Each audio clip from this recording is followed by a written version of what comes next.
In the forgotten little town, nestled among the southern mountains of France, known for its suffocating silence and streets that seemed frozen in time, events took place that would forever change the residents' perception of what exists beyond the visible.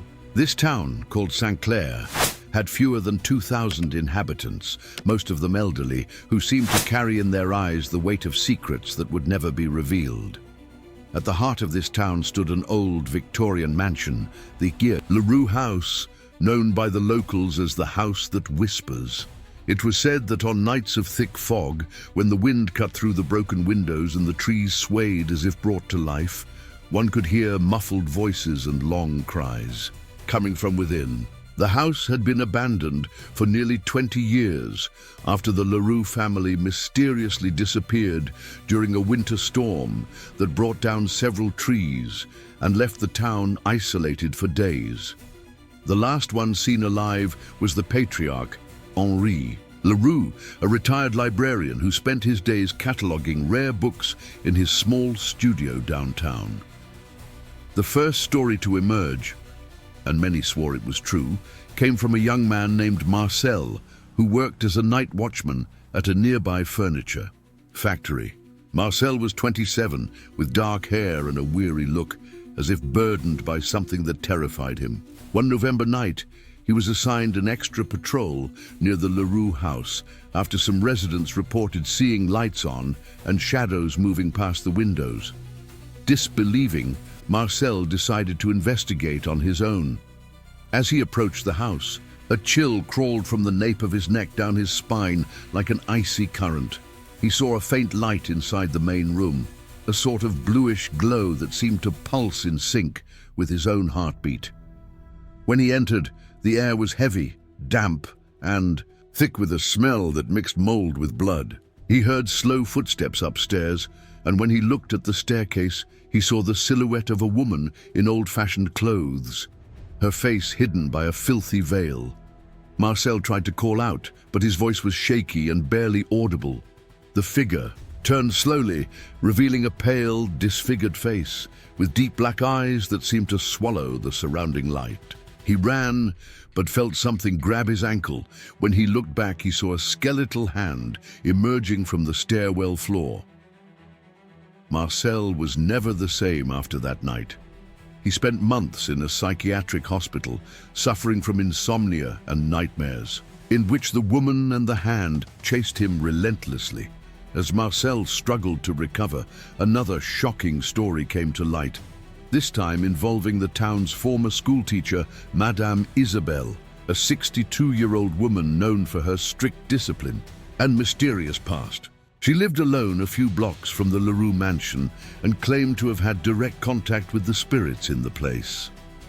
According to her, during one of the storms that often cut Sinclair off from the world, she woke in the middle of the night to the sound of footsteps and whispers in her backyard. Looking out the window, she saw a translucent figure dressed in 19th century clothes, desperately trying to communicate through frantic gestures. Isabelle, with a mix of fear and compassion, followed the figure to the edge of her yard, where she found a small hole in the ground, a shallow grave that appeared to have been recently opened. She said she saw human bones scattered about, some with burn marks and strange signs that didn't look natural. After that, Isabelle started to have frequent hallucinations. She saw shadows moving around the corners of her house and heard whispers no one else could hear. Over her final weeks, Isabelle completely lost touch with reality and was found unconscious in her yard, trying to dig deeper into that macabre hole. She never recovered, dying in a psychiatric hospital months later, leaving behind a diary full of confused accounts, disturbing drawings, and a chilling warning: they don't want to be forgotten. They want revenge. Sinclair, though small and seemingly peaceful, hid a deep and pulsating darkness. The Leroux house was not just a stage for these stories, but a portal to horrors that defy human understanding. The deaths that began to occur in the vicinity were tied to that cursed place. In the next part, I'll tell the story of a man who tried to unravel these mysteries and paid far too high a price for it. Would you like me to continue and bring this next account, which is even more shocking? The man who set out on this fatal investigation was named Etienne, a 34-year-old investigative journalist known for his courage and skepticism towards the supernatural. He was a native of Lyon, but was drawn to Sinclair by anonymous reports sent to his newsroom, speaking of unexplained disappearances and strange phenomena linked to the Leroux house. Etienne decided to tackle the case as a professional challenge, ready to debunk any fraud or logical explanation. Armed with equipment, cameras, recorders, even temperature sensors, he settled briefly in a local inn to thoroughly dive into the secrets of that gloomy town. During the first nights, everything seemed normal, apart from an unsettling silence that seemed to absorb every sound of nature. But on the third night, while making his rounds near the abandoned house, Etienne felt the same cold, oppressive sensation that Marcel had described. As he filmed the mansion's front, his camera caught a faint figure crossing the wall as if made of smoke. Visibly shaken, the journalist tried to follow it, but as he stepped onto the dusty lawn, he felt the ground seem to give way beneath him. That's when the front door creaked open with a long, agonizing groan. Determined, he went inside. The air within was dense, seemed to breathe in rhythm with him, each step echoing into an endless void. Inside, he found old objects scattered on the floor, among them black and white photos with faces deformed by stains and scratches. As he climbed the creaking stairs, he heard unintelligible whispers calling his name. At the top, a half-open door revealed a dark room, where an old mirror reflected something that wasn't him. In the reflection appeared a hooded figure, extending a thin, cold hand towards him. Etienne tried to step back, but tripped and fell. As he stood, he noticed a black shadow behind him, unmoving and ravenous. Desperate, he ran outside, but as he crossed the gate, he felt a sharp pain in his leg. There was a mark he could not explain, as though scratched by something invisible. In the following days, the journalist exhibited inexplicable symptoms: high fever, delirium, and a constant sense of being watched. His writing became confused, filled with disjointed sentences and drawings reminiscent of ancient ritualistic symbols. At the peak of his torment, Etienne recorded a video where, in a trembling voice, he warned that something evil inhabited the mansion, and his soul was at risk. Days later, he was found unconscious in the nearby woods, with deep cuts all over his body and a frozen look of horror on his face. He never regained consciousness and died without ever explaining what had happened. If you thought things ended there, you're mistaken. The curse of Leroux House was far from over. The town's population began to mysteriously dwindle, with reports of people vanishing after being seen near the mansion. A young nurse named Clara, aged 29, decided to try and understand what was really happening. She was known for her unwavering faith and desire to protect others. On a harsh winter's night, Clara ventured to the house with a group of residents to try to exorcise the place. Armed with candles, prayers, and religious symbols, they faced what seemed to be a dark, vengeful presence. However, what was meant to be a night of hope became a nightmare.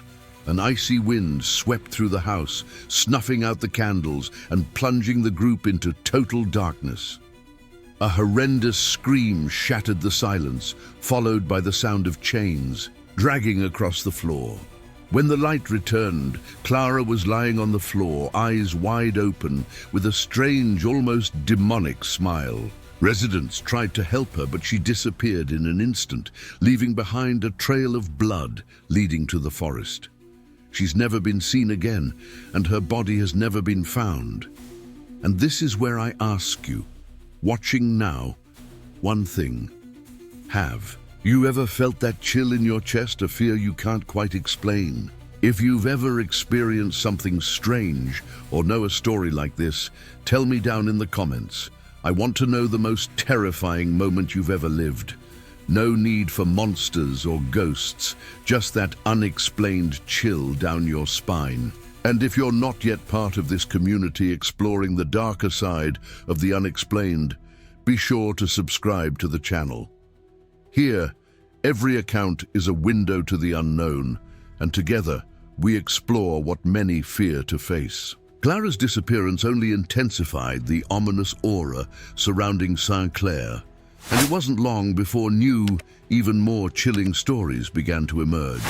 One came from the trembling words of a local woodsman named Pascal, a robust and experienced man of 42 who swore he had witnessed something beyond human understanding. According to Pascal, on a particularly dark night, he decided to cut wood near the forest around Leroux House. As he worked, he heard a faint, distant cry, as if from a lost child.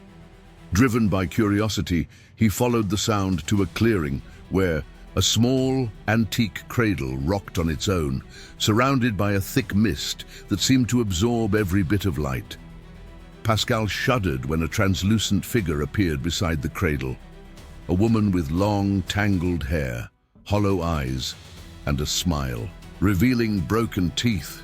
Before he could react, she reached out her hand, and the woodsman felt as if his soul was being ripped from his body.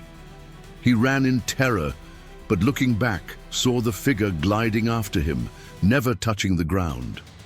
Pascal only escaped once he reached the village, but he was never the same. He avoided the forest and suffered from deep insomnia, haunted by nightmares in which the woman with the hollow eyes whispered his name and promised to return for him. But worse was yet to come.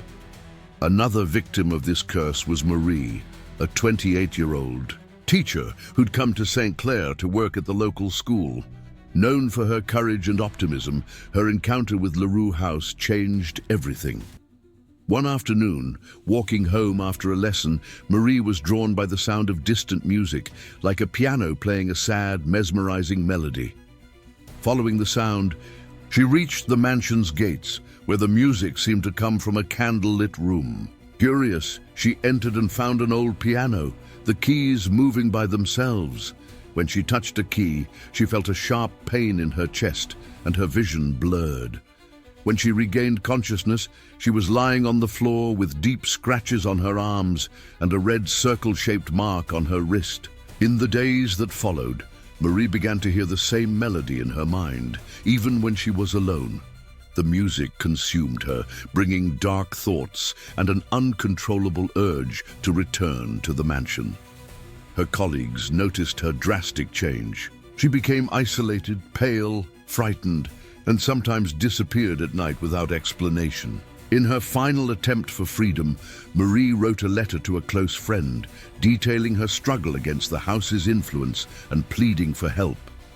The last line chilled the blood. "If I disappear, know that the house has taken me and that no one is safe." 3 days later, the teacher vanished, and her body was found months later in the forest, completely disfigured, with no signs of what might have caused her wounds. These accounts, so distinct and yet connected, reveal that Leroux House is much more than a simple abandoned building. It is a focal point of malignant energy, a portal to something that does not belong to our world and feeds on the life and fear of the living. Many who try to investigate or confront the presence end up succumbing to madness or death, leaving behind stories that echo an endless tragedy. Now, if you're following this journey into horror and mystery, I invite you to ponder what would be the most human reaction in the face of such absolute evil. Have you ever felt innocent curiosity turn into a nightmare? Tell me in the comments, which moment in this story gave you the worst chills, or about a time something innocent turned into your worst experience? Let's create a space together where fear and mystery can be shared and understood. If you're not yet part of our community, this is a great time to subscribe to the channel. Here, we not only explore horror, but also try to understand what hides in the shadows of real stories. Hit the subscribe button, activate notifications, and join us in this pursuit of the unknown that challenges our sanity. Marie's disappearance unleashed a silent wave of panic in Sinclair.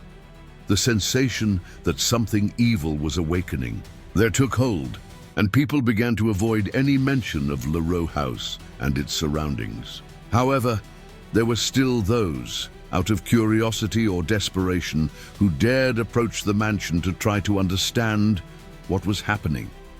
Such was the case of Eric, a 26-year-old amateur photographer fascinated by supernatural stories, known for seeking out images of abandoned places for his personal blog. Ignoring warnings, Eric entered the mansion on a cold, cloudy afternoon, determined to capture something that could prove the supernatural existed. As he explored the dusty hallways, the air grew steadily denser, nearly suffocating. The walls seemed to pulse, and shadows dragged themselves across corners his eyes could barely focus on. In a room on the second floor, Eric found an old, dusty mirror in which he saw his own reflection. But it was not exactly him. The image in the glass began to twist, revealing an aged face marked by pain and fear. Suddenly, the figure in the mirror opened its mouth in a silent scream that made Eric recoil, but his body became paralyzed, trapped in that horrid vision. The mirror began to emit a black mist that slowly engulfed him. He felt a searing pain in his head, as if foreign memories were being forced into his mind. He fainted and woke hours later in the forest, with no clear memory of what had happened. In the house, just an unsettling sense that something had stayed inside him, something that didn't want to be set free. In the days that followed, Eric started to hear whispers at night, incoherent phrases that made him wake up drenched in sweat. His mental health rapidly deteriorated, and he began to avoid friends and family, sinking into deep isolation. His last blog post was a shaky video with blurry images of the mansion and a cryptic message: "They are not alone. Neither am I." Shortly afterward, Eric disappeared without a trace, and the video went viral among internet mystery hunters, serving as a grim warning to anyone daring to challenge the unknown. And the story doesn't end here. Others, less known, also reported encounters with dark presences and entities, seeming to drain their life force, driving them to the brink of death or madness. Among them was nurse Anais, 33, who during a night shift at a nearby hospital received a strange patient, a disfigured man with deep burns and completely black eyes. He muttered incomprehensible words and seemed disconnected from the reality around him. Anais noticed the patient had a mark identical to Marie's on his wrist, and soon after he was admitted, inexplicable events started to happen in the hospital, lights flickering, equipment failing, and some colleagues mysteriously disappearing. The nurse was haunted by nightmares and visions of the man, who appeared as a slender, silent shadow, promising that the curse is not over yet. If this narrative is giving you chills, I invite you to an exercise. In the comments, share which of these stories got to you the most and why. Or better yet, if you've ever had a strange experience, something unexplainable, this is the time to open up to a community that understands the weight of the inexplicable.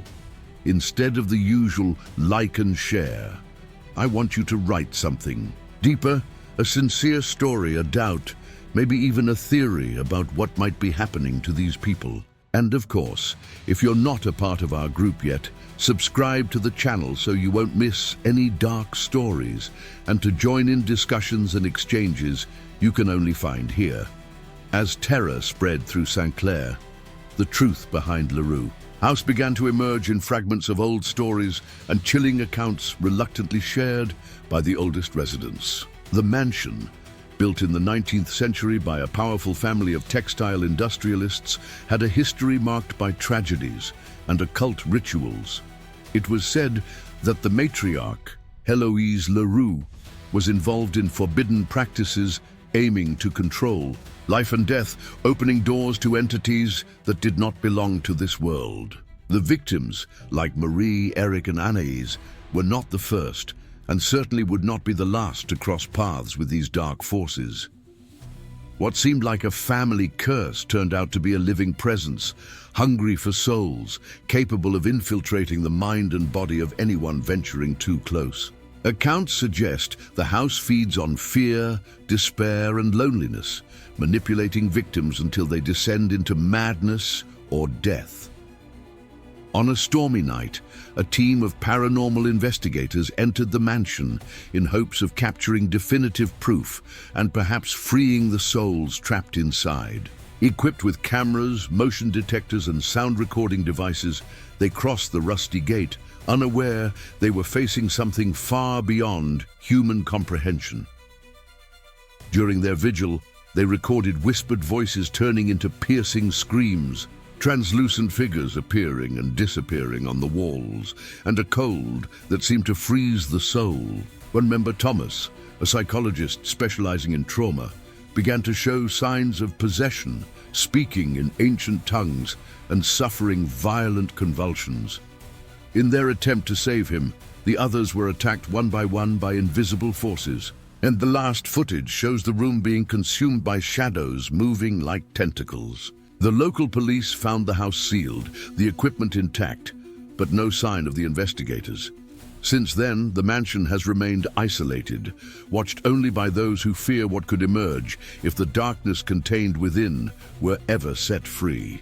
This story serves as a grim reminder that some places carry a weight far beyond human understanding, and curiosity can become a fatal trap.